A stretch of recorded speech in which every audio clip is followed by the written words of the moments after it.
मेरे प्रिय नौजवान साथियों, नमस्कार। स्टडी 91 पर आप सभी का बहुत बहुत स्वागत है। दोस्तों, आप देख रहे होंगे कि लगातार हम सब बीएड एंट्रेंस एग्जाम जैसी एक दिवसीय परीक्षाओं के लिए जो ताबड़तोड़ प्रश्नों की श्रृंखला पर बात कर रहे हैं, आज उसकी अगली कड़ी आपके सम्मुख है। दोस्तों, मैं बताना चाहता हूं, यह प्रश्नावली हर एक प्रतियोगी परीक्षा की दृष्टि से बनाई जाती है, जिसमें मुख्य उद्देश्य बीएड एंट्रेंस एग्जाम होता है। आइए देखते हैं आज का पहला प्रश्न क्या कहता है। लिखा है, बनी ठनी किस चित्र शैली से संबंधित है? बनी ठनी किस, जी हां दोस्तों, चित्र शैली से संबंधित है। यह प्रश्न आपके लिए बहुत शानदार। देखिए, हमारे साथ बहुत समस्त बच्चे हमारे साथ जुड़ चुके हैं। आप सभी का मैं स्वागत करता हूं। दोस्तों, यह इतना तेजी से क्यों पढ़ा रहा हूं? क्योंकि दोस्तों, मुझे थोड़ा सा कहीं जल्दी जाना है और आप लोगों के लिए यह बहुत ही महत्वपूर्ण प्रश्नावली है। टोटल 30 प्रश्न कराऊंगा, लेकिन जल्दी कराऊंगा। देखते हैं पहला प्रश्न आपका। तो ठनी बनी किस, जी हां दोस्तों, चित्र शैली से संबंधित है। तो किशनगढ़ शैली से संबंधित है। किससे? किशनगढ़ शैली से संबंधित है। तो जिन बच्चों ने दिया वह एकदम सही दिया। बाघ की गुफाएं किस राज्य में है? बाघ की गुफाएं किस राज्य में है? सबसे ज्यादा टाइगर कहां पाए जाते हैं भैया? सबसे ज्यादा टाइगर कहां पाए जाते हैं? मध्य प्रदेश में पाए जाते हैं। दूसरे नंबर पर कहां पाए जाते हैं? कर्नाटक में पाए जाते हैं। दूसरे नंबर पर कौन है? कर्नाटक है भैया। उसके साथ साथ टाइगर स्टेट के नाम से किसे जाना जाता है? मध्य प्रदेश को। सबसे ज्यादा राष्ट्रीय उद्यान किस राज्य में? मध्य प्रदेश में। तो इस तरह दोस्तों, व्हाइट टाइगर सफारी, क्या बात है दोस्तों, जब मैं गया था ना, एकदम मंत्र मुग्ध हो गया है। सभी को बहुत बहुत धन्यवाद, बहुत बहुत धन्यवाद। काजल जी, प्रिया जी, रितेश जी, राजेश जी, जी हाँ, सुशील जी, बहुत सारे बच्चे हमारे साथ जुड़ करके नहीं, सालू राजपूत जी, बहुत सारे बच्चे जुड़ करके अच्छे से कमेंट्स कर रहे हैं। अगला प्रश्न आपके सामने क्या लिखा हुआ है? लिखा है पारिस्थितिकीय तंत्र। क्या? पारिस्थितिकीय तंत्र, जो हमारा एक दोस्तों इकोसिस्टम से संबंधित आपको देखे होंगे। तो भैया, पारिस्थितिकीय तंत्र क्या है? पारिस्थितिकीय तंत्र जहां पर जीव जंतुओं का सबसे ज्यादा समूह पाया जाता है दोस्तों, वह पूरा पारिस्थितिकीय तंत्र बनता है। अब पारिस्थितिकीय तंत्र में जो सर्वाधिक विकास होता है इसका, वह सागरों या महासागरों में ज्यादा देखने को मिलता है। ठीक है ना दोस्तों? लेकिन साथ ही साथ किसने इसका संकल्पना दी? तो टॉसले ने दिया था। किसने दिया था? टॉसले ने। बहुत सारे बच्चे, जी हाँ दोस्तों, कोई सी कह रहा है, कोई ए कह रहा है, कोई बी भी कह रहा है। तो दोस्तों, आप सभी का बहुत बहुत स्वागत है, बहुत बहुत स्वागत है। आप जानते हैं दोस्तों कि मेरी तबीयत थोड़ा ज्यादा खराब है, इसलिए मैं ये बहुत छोटी क्लास रखने वाला बात हूं, लेकिन थोड़ा जल्दी में रखूंगा, लेकिन प्रश्न पूरे करवाऊंगा, बेहतरीन करवाऊंगा। जितने सारे प्रश्न हैं आज आपके लिए। फूलों की घाटी राष्ट्रीय उद्यान किस राज्य में स्थित है? देखिए दोस्तों, अभी हाल ही में उत्तराखंड में क्या हुआ दोस्तों? नो डाउट्स निर्वाचन हुआ, जिसका मतलब चुनाव हुआ, और भारतीय जनता पार्टी ने, जी हां, भारी जीत से, बहुमत से सरकार बनाई। पुष्कर सिंह धामी लगातार, इसलिए उत्तराखंड से जुड़े हुए प्रश्न आपके नजर में आ सकते हैं। तो फूलों की घाटी कहां पर है? उत्तराखंड में है। जबकि शांत घाटी कहां है? तो आपके केरल राज्य में है। शांत घाटी कहां पर है? साइलेंट वैली कहां है? तो याद रखना दोस्तों, वह है आपके केरल राज्य में। नहीं तो यहां से भी बातें आप समझ सकते हैं। ऐसा है ना कि नहीं समझ सकते, बिल्कुल समझ सकते हैं। शांत घाटी कहां है? केरल में कई बार पूछा गया है। अच्छा, शांत घाटी नो डाउट से जो एक जैव विविधता के क्षेत्र की दृष्टि से बहुत ज्यादा है। याद रखना दोस्तों, जैव विविधता की दृष्टि से ये बातें प्रश्न में आ चुका है। और दूसरी बात यह है कि जो शांत घाटी है, यहां पर बहुत ज्यादा है दोस्तों, इसके आसपास के क्षेत्रों में मसालों का भी जबरदस्त उत्पादन होता है। ये बातें ध्यान दीजिएगा। जीएसटी लागू करने वाला भारत का प्रथम राज्य कौन है? जीएसटी आपको जानना चाहिए दोस्तों, अप्रत्यक्ष कर से जुड़ा है। ठीक है, अप्रत्यक्ष कर से जुड़ा है, ये बातें भी आप ध्यान दीजिएगा।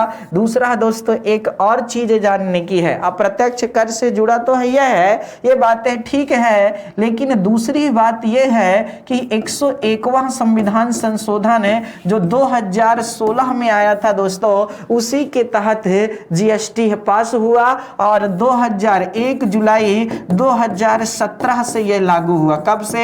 1 जुलाई 2017 से यह लागू होता है। जीएसटी सबसे पहले पास किया था असम राज्य ने, और सबसे बाद में, ठीक है ना दोस्तों, सबसे बाद राज्य में जैसे ही पास हुआ दोस्तों, मतलब आधे से अधिक राज्यों का अनुमोदन मिलता है जीएसटी संबंधी बिल में, उसमें उत्तर प्रदेश था सबसे अंतिम में, ठीक है ना दोस्तों, उत्तर प्रदेश था। ये बातें भी आप समझ सकते हैं। आगे चलते हैं दोस्तों, जीएसटी के बारे में तो आपने पता ही होगा दोस्तों कि जीएसटी जो है वह हमारा दोस्तों किस देश के मॉडल पर आधारित है, ये प्रश्न बनता है। जीएसटी सबसे पहले किस देश ने लागू किया था, ये बहुत बढ़िया है। तो कनाडा और फ्रांस का जो हमारे देश के साथ संबंध है जीएसटी को लेकर, उसको जरूर देखिए, मजेदार दीजिए आंसर। तो यहां से भी प्रश्न बन सकते हैं, बिल्कुल बन सकते हैं। भारतीय संविधान में, जी हां दोस्तों, कितने मूल कर्तव्य दिए गए हैं?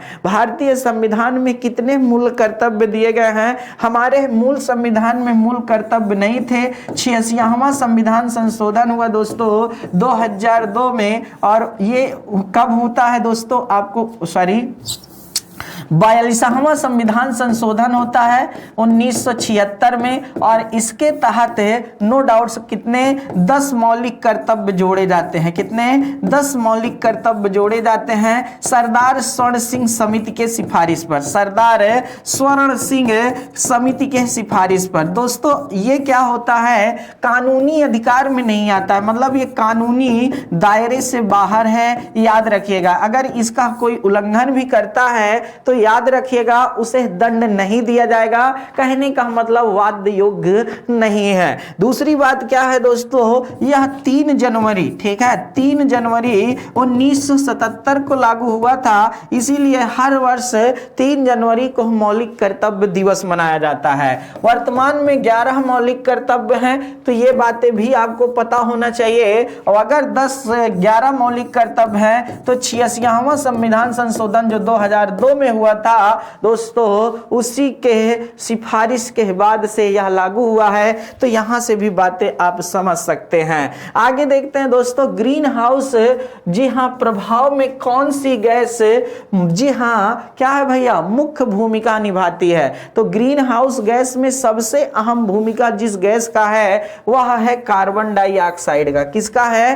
कार्बन डाइऑक्साइड का है। और ग्रीन हाउस गैस इफेक्ट अगर जो बनाता है प्रभाव ना बनाए तो दोस्तों आपको पता होना चाहिए नहीं बनेगा तो हमारे पृथ्वी के सतह का तापमान -18 डिग्री सेल्सियस है। और अगर ग्रीन हाउस इफेक्ट बन रहा है इसके कारण औसतन तापमान माइनस में नहीं बल्कि 15 डिग्री सेल्सियस पृथ्वी की सतह का बनता है। तो जी हाँ दोस्तों, ग्रीन हाउस इफेक्ट लाभकारी है, मतलब हितकारी है। ये भी बातें आपको जानना चाहिए। जीव जंतुओं के उत्पादन में जो भाई क्या है, एक मतलब ग्रीन हाउस गैस है, उसका प्रभाव सबसे ज्यादा है, ये देखा जाता है। अगर मान लीजिए दोस्तों ठंड प्रदेशों की बात करें तो ठंड प्रदेशों में आप कहोगे सर तापमान तो होता नहीं, तो वहां इसीलिए कांच के घर बनाए जाते हैं। कांच में जब प्रकाश प्रवेश करता है दोस्तों तो फिर वह जल्दी से वापस नहीं वापस हो पाता है। ये सारी चीजें आपको समझना चाहिए, आगे देखना चाहिए। जी हाँ, हिंदी इंडिविजुअल का बैच हमारे यहाँ प्रारंभ है, जबरदस्त दोस्तों। जो भी छात्र छात्राएं जुड़ना चाहते हैं वह इसमें जुड़ सकते हैं। आगे लिखिए दोस्तों, विश्व जल संरक्षण दिवस कब मनाया जाता है? देखिए दोस्तों 5 जून को क्या मनाया जाता है? पर्यावरण दिवस मनाया जाता है। 28 फरवरी को क्या मनाया जाता है? आप अच्छी तरीके से जानते हैं 28 फरवरी को राष्ट्रीय विज्ञान दिवस मनाया जाता है रमन प्रभाव की खोज में। आपको पता होना चाहिए दोस्तों, सीवी रमन साहब को कौन भूल सकता है। तो जो छात्र हमारे साथ जुड़े हैं, आपसे एक बार निवेदन है कि प्लीज वीडियो को लाइक और शेयर कर दीजिए। दोस्तों आप जानते हैं कि तबीयत खराब होने के बाद भी ये हंसी डाला चेहरा इसलिए बना रहा हूं क्योंकि आप ना उदास हो, आप पढ़ते रहें, मेहनत करते रहें, दिल लगी के साथ गजब का साथ दे रहे हैं आप लोग। मुझे पूरा विश्वास है कि इस बार हर एक पद हमारे बच्चे लाएंगे और सफलता एक साथ ही दोस्तों मिलना शुरू भी होती है। 22 मार्च को कब मनाया जाता है दोस्तों? विश्व जल संरक्षण दिवस 22 मार्च को मनाया जाता है, जबकि 11 जुलाई को विश्व जनसंख्या दिवस मनाया जाता है। क्या?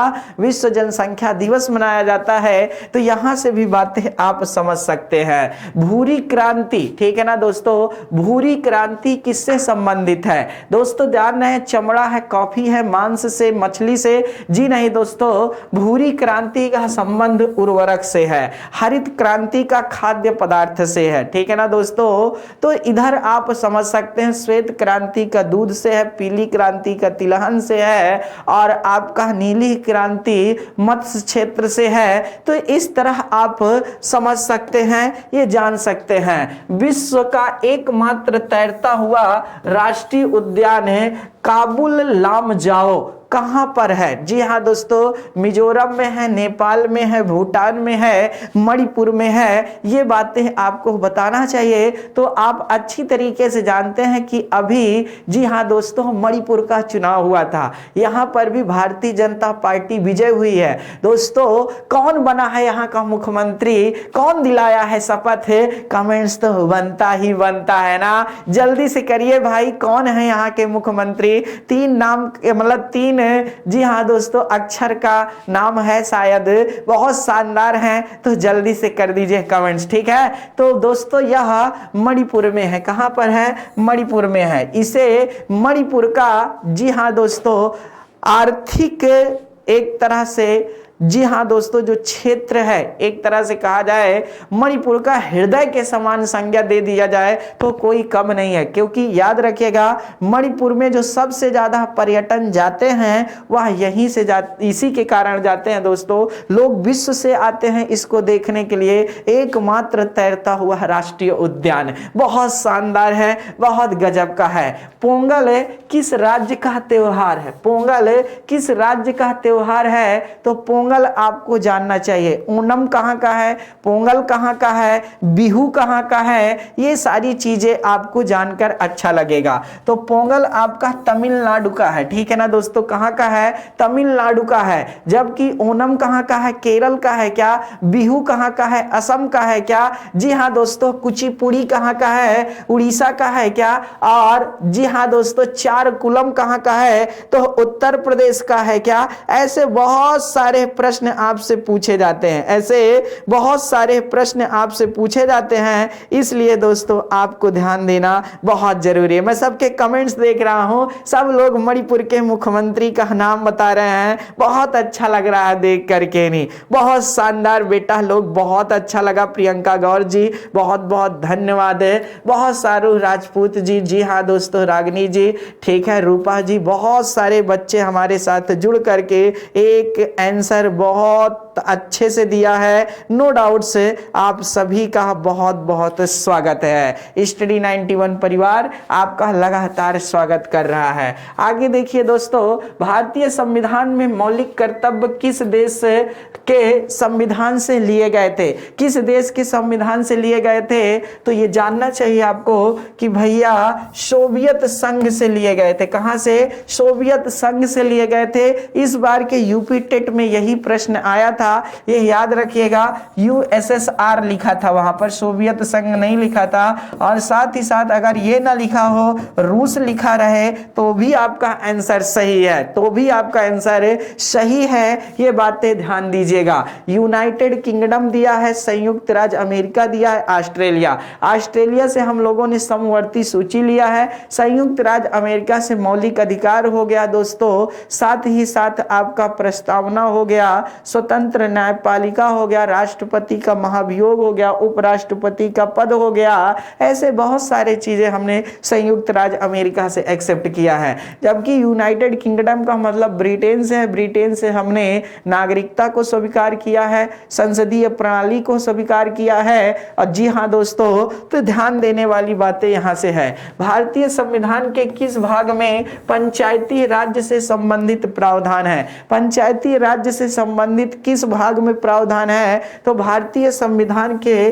भाग 9 में प्रावधान है। कहां पर? भाग 9 में, संविधान का भाग 9, जी हां दोस्तों, अनुच्छेद 243 से लेकर 243 ओ में पंचायत राज का उल्लेख है, जबरदस्त दिया हुआ है, जबरदस्त दिया हुआ है। राज्यपाल का संवैधानिक सलाहकार कौन होता है? राज्यपाल नो डाउट्स भले केंद्र का एजेंट होता है, लेकिन राज्यपाल मंत्री परिषद की सलाह पर कार्य करता है। किसकी सलाह पर? मंत्री परिषद की सलाह पर कार्य करता है। और नो डाउट्स अगर देखा जाए तो इसका संवैधानिक सलाहकार जो होता है वह मुख्यमंत्री होता है, मंत्री परिषद जी नहीं। मंत्री परिषद की सलाह से कार्य नो डाउट्स करता है, लेकिन अगर संवैधानिक सलाहकार की बात आ रही है तो दोस्तों फिर कौन करता है? मुख्यमंत्री करता है। तो इसलिए समस्त बच्चे जो हमारे साथ जुड़े हैं, आप लोगों ने जो प्यार और स्नेह दे करके हमको हो, जी हाँ दोस्तों, एक तरह से इतना अच्छा आपका स्नेह मेरे प्रति जो जुड़ा हुआ है, इससे लगता है बस मेहनत करते रहो, मेहनत करते रहो। जी हाँ, लाइक और शेयर बनता है दोस्तों एक बार और, ठीक है ना।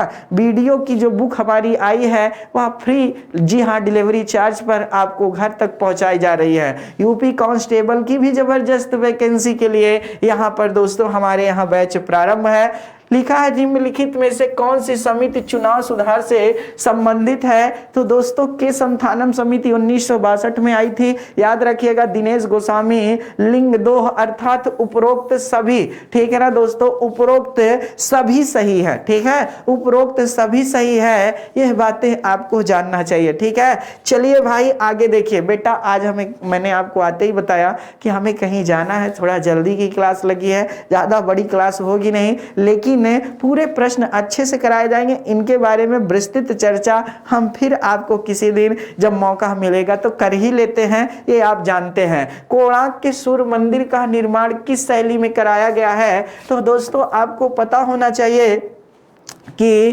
कोणार्क का सूर्य मंदिर जो है वह कहां पर है? उड़ीसा में है, ठीक है ना दोस्तों। और उड़ीसा में है तो विंध्य पर्वत से लेकर कृष्णा नदी के बीच में है, तो भैया नागर शैली आपका जरूर देखने को मिल जाएगी, ठीक है। इसके नीचे है द्रविड़ शैली देखने को मिलती है, और उसके ऊपर गंधार शैली देखने को मिलती है। वह मुगल बादशाह जो वीणा वादन में पारंगत था, ठीक है ना, वह कौन था? तो यहां से भी प्रश्न पूछे जाते हैं, वह कौन था? शाहजहां, औरंगजेब, अकबर, जहांगीर। चारों ऑप्शन आपके लिए बहुत शानदार हैं। देखिए जहांगीर के बारे में तो बात किया जाता है तो चित्रकाल का स्वर्ण काल कहा जाता है। जी हाँ दोस्तों, अकबर का समय तो सबसे महान सम्राट, जी हाँ दोस्तों, मतलब महान शासकों में से एक अकबर का शासनकाल था। ये बातें याद रखिएगा। जहां पर हिंदुओं के प्रति प्रेम, सहानुभूति सब कुछ रहा है दोस्तों, वह अकबर का शासन रहा है मुगल बादशाहों में। साथ ही साथ दोस्तों इसमें जो वीणा का था वह औरंगजेब था। औरंगजेब को वीणा बजाना बहुत प्रसिद्ध था। अब मेरा प्रश्न आपसे ये है कि जो वीणे में अर्थात वायर लगी, मतलब एक तरह से तार लगी होती है, उनकी संख्या कितनी होती है? वीणा वादनी कौन है? सरस्वती जी है। ये बातें भी है। क्या हमारा सबसे, ठीक है ना दोस्तों, पुराना जो शास्त्र से संबंधित वादन है, क्या वह वीणा ही है? तो कमेंट्स तो बनता ही बनता है ना, कमेंट्स तो बनता ही बनता है, इसलिए आप यहां से ध्यान दीजिएगा, ठीक है। अगला है दोस्तों प्रथम पृथ्वी शिखर सम्मेलन। जी हाँ दोस्तों, 1992 में कहां आयोजित हुआ था? तो रियो डी जेनेरियो में हुआ था। कहां पर? रियो डी जेनेरियो में हुआ था। ये कहां है भैया? तो ब्राजील में है। कहां पर है, ब्राजील में है, और यह एक बंदरगाह का भी क्षेत्र है। ठीक है ना दोस्तों, याद रखिएगा बंदरगाह का क्षेत्र है, यहां से ध्यान दीजिएगा। ब्राजील कहां है, तो दक्षिण अमेरिका महाद्वीप में है। ब्राजील दक्षिण अमेरिका महाद्वीप का जनसंख्या प्लस क्षेत्रफल की दृष्टि से सबसे बड़ा देश है। यह एक विकासशील देश है, भारत की तरह देश है दोस्तों, और यह विश्व में एकमात्र ऐसा देश है जहां से, जी हां दोस्तों, क्या होता है, दो रेखाएं जा रही हैं, एक विषुवत रेखा जाती है और दूसरी मकर रेखा जाती है। ये सोचने वाली बातें हैं, ये याद रखिएगा दोस्तों। तो इस तरह भी प्रश्न पूछा जा सकता है, निम्नलिखित में से कौन सा मीथेन उत्सर्जन का प्राकृतिक स्रोत नहीं है। धान के खेत में होता है दोस्तों, पालतू पशु के, जी हां दोस्तों, जो गोबर निकलता है गैस से, उसमें होती है। कोयले की खान से भी अर्थात मीथेन गैस निकलती, क्योंकि दोस्तों सड़ा हुआ पदार्थ ही होता है, लेकिन रेतीली भूमि से यह प्राप्त नहीं होती है। CH4 होता है ना, CH4, यहां से भी जानना चाहिए कि भैया NH4 होता है। जल्दी से बताइए, कमेंट्स करिए भैया, मुझे बिल्कुल नहीं पता है, मैं तो आप पर डिपेंड हूं। चलिए भाई, बहुत सारे आंसर दे रहे हैं बच्चे, कहते सर NH4 नहीं होता है। ठीक है, बहुत बहुत धन्यवाद, बहुत बहुत धन्यवाद आप सबका स्नेह प्यार है, बहुत बढ़िया है, बढ़िया प्रश्नों का आंसर है, ताबड़तोड़ आ रहा है। यही तो मजेदार वाली बातें है ना, क्योंकि जब ताबड़तोड़ प्रश्नावली प्रारंभ होती है ना, तो मजा ही आ जाता है। लिखा है, सूर्य से आने वाली परावैंगनिक किरणों से किस प्रकार के कैंसर की सर्वाधिक संभावना होती है। देखिए, जो परावैंगनिक किरणें आती हैं, तो नो डाउट्स किरणें कहाँ लगती हैं, बॉडी पे लगती है। बॉडी का कौन सा ये भाग है, जी हाँ दोस्तों, जैसे ये हमारी बॉडी है, तो इस पर, इसके नीचे त्वचा होती है ना, तो त्वचा कैंसर का होना सबसे ज्यादा होता है दोस्तों, संभावना याद रखिएगा। त्वचा कैंसर का होना, ब्लड कैंसर, हृदय कैंसर, मुख कैंसर, त्वचा कैंसर, तो यहाँ त्वचा कैंसर होने की सबसे ज्यादा, ठीक है ना दोस्तों, संभावना रहती है। ये बातें भी आपको जानना चाहिए। तो नेट का पेपर हो या फिर दोस्तों यूपी टेट का पेपर हो, जो भी चाहिए जबरदस्त जुड़िए और बहुत शानदार तरीके से जुड़िए। लिखा है, निम्नलिखित में से किसे प्राकृतिक का मेहतर कहा जाता है दोस्तों।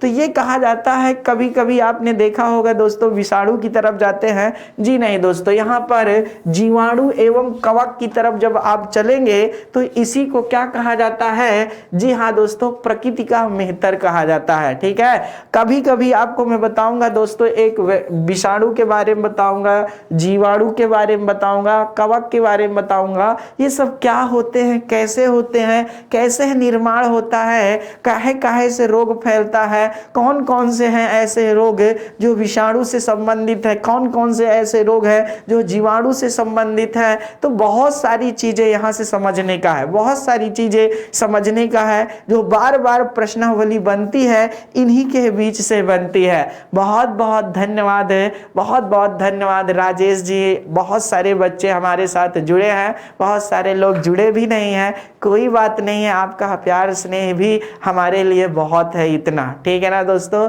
बहुत बहुत धन्यवाद रूपा जी, ठीक है, काजल पाल जी, प्रियंका जी, बहुत सारे बच्चे जुड़ करके, सुशील जी, ठीक है, बहुत बहुत सारे बच्चे, बहुत बहुत धन्यवाद। जी हाँ दोस्तों, चलिए आगे देखते हैं। देखिए बेटा, जिन बच्चों का नाम नहीं ले पा रहा हूँ वो माफ़ी करेंगे, ठीक है, सब लोग आप अपने हैं, ठीक है, इसमें नाम लेने की बात नहीं, मैं दिल से एक बराबर सबको मानता हूँ, मेरी नज़र में कोई ऊंचा नीचा भावना नहीं। भाई देखो, मैं एक शिक्षक हूँ और शिक्षक समाज में वह प्रतीक, वह दीपक होता है जो सबको प्रकाशित करता है, ठीक है। और आप लोग ऐसी कोई भावना ना लाइएगा कि सर इनका नाम ज़्यादा लेते, ऐसा कुछ नहीं है। आप मेरे दोस्त हैं, आप मेरे भाई हैं, सब समझते हैं, बहनें हैं, ठीक है। राष्ट्रीय आपात प्रबंधन प्राधिकरण अध्यक्ष कौन होता है, तो ये प्रबंधन कब आया था दोस्तों, 2005 में आया था, और इसका प्रधानमंत्री, जी हाँ दोस्तों, अध्यक्ष होते हैं। ये प्रश्न पीसीएस में आया था, ये प्रश्न कहाँ आया है, पीसीएस में आया हुआ प्रश्न है। तो प्रधानमंत्री इसके क्या होते हैं दोस्तों, अध्यक्ष होते हैं। और राष्ट्रीय ये आपदा प्रबंधन एक तरह से जो पूरा नियंत्रण करते हो प्रधानमंत्री ही करते हैं, ये ध्यान दीजिएगा दोस्तों। निम्न में कौन सुमेलित नहीं है, प्रथम पंचवर्षीय योजना योजना 51 से 56 एकदम सही है, ठीक है ना दोस्तों। तृतीय पंचवर्षीय योजना 1966 से 74, फिर लिखा है 11वीं पंचवर्षीय 2007 से 12, छठी पंचवर्षीय 80 से 85। तो तृतीय पंचवर्षीय योजना आपको पता होना चाहिए 61 से 60 के बीच में 61 से 66 के बीच में होती है। कितने? 61 से 66 के बीच में होती है। और दूसरी बात दोस्तों, जो 66 से, जी हाँ, 67, 68, 69, ये 3 साल तो अवकाश होता है, तो इसका मतलब यह गलत है, ठीक है, ये गलत है, ये बातें आपको पता होना चाहिए। काला धन, ठीक है, ब्लैक मनी का अर्थ है निरर्थक धन संग्रह करना। जी नहीं दोस्तों, ऐसी आय जिस पर कर ना दे रहा हो, टैक्स ना दिया जा रहा हो, वह होता है दोस्तों काला धन। और आपको इसीलिए सरकार सूचित करती है कि जो हम लोग टैक्स पे करते हैं, काला धन, जी हाँ, लोग कंपनियां बना लेती, कब बना लेती हैं? जब हम लोग बिल नहीं लेते हैं। जब बिल नहीं लेते हैं, ऐसे ही अर्थात कोई सामान लिए, जी आप भी आज भी जानते हैं, गांव में, यहां तक कि शहर में भी, जब लोग मतलब परचून की दुकान में जाते हैं या बड़ी बड़ी दुकान में भी जाते हैं, तब भी बिल नहीं लेते हैं, ऐसे चले आते हैं। जी हाँ दोस्तों, जब तक आप बिल नहीं बनवाओगे, वह सारा पैसा अर्थात ब्लैक मनी में जा रहा है। आपकी गलती है, सरकार अर्थात आप अपने देश का विकास नहीं करना चाहते हैं। इसीलिए आप कहीं पर भी जाइए तो हर एक दुकान, छोटी सी भी दुकान होगी, आजकल जीएसटी के दायरे में आती है। वहां पर तुरंत बिल कटवाइए, पैसा दीजिए, 2-4 रुपए, 5 रुपए, 10 रुपए खातिर कंजूसी मत करिए, ठीक है ना दोस्तों। ये बातें याद रखिएगा। आज जो देश का विकास हो रहा है, आपके लिए लाइट मिल रही है समय पर, सड़कें अच्छी मिल रही हैं, जी हाँ, सैन्य शक्ति मजबूत है आपकी,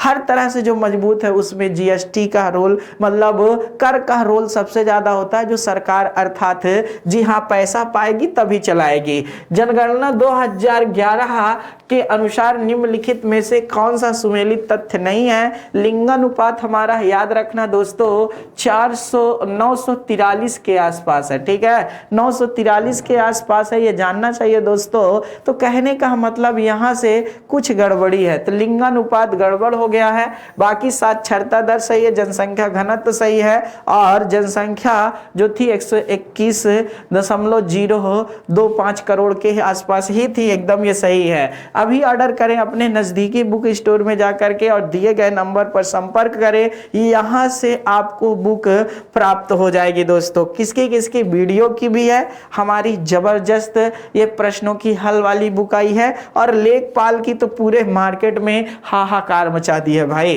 राष्ट्रपति के संवैधानिक अधिकारी के समक्ष अपने पद की शपथ लेते हैं, तो राष्ट्रपति भारत के मुख्य न्यायाधीश के सम्मुख शपथ लेते हैं। याद रखिएगा दोस्तों, शपथ कौन दिलाता है? तो भारत के मुख्य न्यायाधीश दिलाते हैं, जबकि मुख्य न्यायाधीश को स्वयं राष्ट्रपति शपथ दिलाते हैं। लेकिन यहां पर, जी हां दोस्तों, सबसे बड़ा संवैधानिक पद होने के नाते दोस्तों फिर हम लोग न्यायपालिका का मुंह देखते हैं। लिखा है दोस्तों धन विधेयक के संबंध, अच्छा, राष्ट्रपति किसकी लेते हैं दोस्तों? तो राष्ट्रपति, याद रखना, लोगों की कल्याण की शपथ लेते हैं, ठीक है, संविधान के प्रति रक्षा की शपथ लेते हैं। याद रखिएगा, धन विधेयक के संबंध में राज्यसभा को कौन सी शक्ति नहीं प्राप्त है? धन विधेयक भारतीय संविधान के अनुच्छेद 110 में इसका उल्लेख है, 109 में उल्लेख है। चलिए भाई देख लेते हैं, यह इसे संशोधित कर सकती है? जी नहीं दोस्तों, ऐसा एक आपको जानना चाहिए। दूसरा है, यह इसे निरस्त कर सकती है? जी नहीं। यह इसे रोक सकती है? जी नहीं, 14 दिन में पास हो जाता है, इसके पास कोई शक्ति नहीं प्राप्त है इससे संबंध में, ये सही है, ठीक है ना दोस्तों। राज्यसभा को सिर्फ ऐसे पर्चा आया दिखाया, बात करना हो करो, नहीं अपने से वो चला जाएगा। तो इस तरह आप भी समझ सकते हैं। संविधान में जन स्वास्थ्य एवं स्वच्छता तथा अस्पताल एवं औषधालय किस सूची में आते हैं? तो दोस्तों जन स्वास्थ्य जो आता है वह राज्य सूची का विषय में आता है, अस्पताल जो आती है वो राज्य सूची के विषय में आती है। ये बातें आपको पता होना चाहिए, ये ध्यान दीजिए। इसीलिए अस्पतालों का जो टैक्स कटता है वह किसके खाते में जाता है? राज्य सरकार के में जाता है। आबकारी विभाग का जो पैसा आता है वह राज्य सरकार के खाते में जाता है। बालू खदान इत्यादि का जो पैसा आता है वह राज्य सरकार सरकार के खाते में जाता है। तो इस तरह आप यहां से भी समझ सकते हैं। सरकार का कौन सा अंग राष्ट्रीय कोष का रक्षक होता है? राष्ट्रीय कोष का जो रक्षक कहलाता है वह कार्यपालिका होती है। भाई यहां से याद रखना, विधायिका से मतलब नहीं, न्यायपालिका कोई देख नहीं, राजकोष का अगर पूरा का नियंत्रण है तो सरकार के हाथ में होता है। सरकार सीधा कहां बैठती है? कार्यपालिका में बैठती है। ये बातें ध्यान देने लायक है। साथ ही लिखा है लास्ट प्रश्न, मोस्ट इंपॉर्टेंट प्रश्न बेटा, जाते जाते एक बार वीडियो को लाइक और शेयर मत, जी हां दोस्तों, भूलना करने के लिए। तो लिखा हुआ है त्रिस्तरीय ग्राम पंचायतों के चुनाव प्रत्येक 5 वर्ष बाद संपन्न होते हैं। यह प्रावधान संविधान में कब किया गया था? तो दोस्तों पंचायत राज्यों के चुनाव हर 5 वर्ष, भारतीय संविधान का अनुच्छेद 243E जबरदस्त बातें लिखी है। लेकिन यहां पर दोस्तों जो चुनाव से संबंधित बातें हैं वो भारतीय संविधान के अनुच्छेद 243 में भी जबरदस्त इसका उल्लेख है। ठीक है, तो कहने का मतलब ये है 73वां संविधान संशोधन 1992 जो लागू हुआ था दोस्तों 24 अप्रैल 1993, इसलिए यहां से जानने की बातें हैं। तो ये था पूरा हमारा आज का सिलसिला। यहीं पर अपनी क्लास को देंगे विराम। दोस्तों कल 12 बजे एक बहुत बड़ी क्लास लगी है, लेकिन रात्रि 9 बजे जो आपके लिए एक छोटा सा व्यू पढ़ाने का आता है ना, उसको अगर देख लेंगे तो फिर दोस्तों एग्जाम रुकने की, जी हाँ दोस्तों, कोई रोक ही नहीं सकता। बस उसको बेहतरीन तरीके से आप देखते रहिए। ठीक है, ये था हमारा नंबर, अगर कोई दिक्कत हो तो संपर्क करें। बहुत बहुत धन्यवाद। जाते जाते एक बार वीडियो को लाइक और शेयर करना ना भूलें।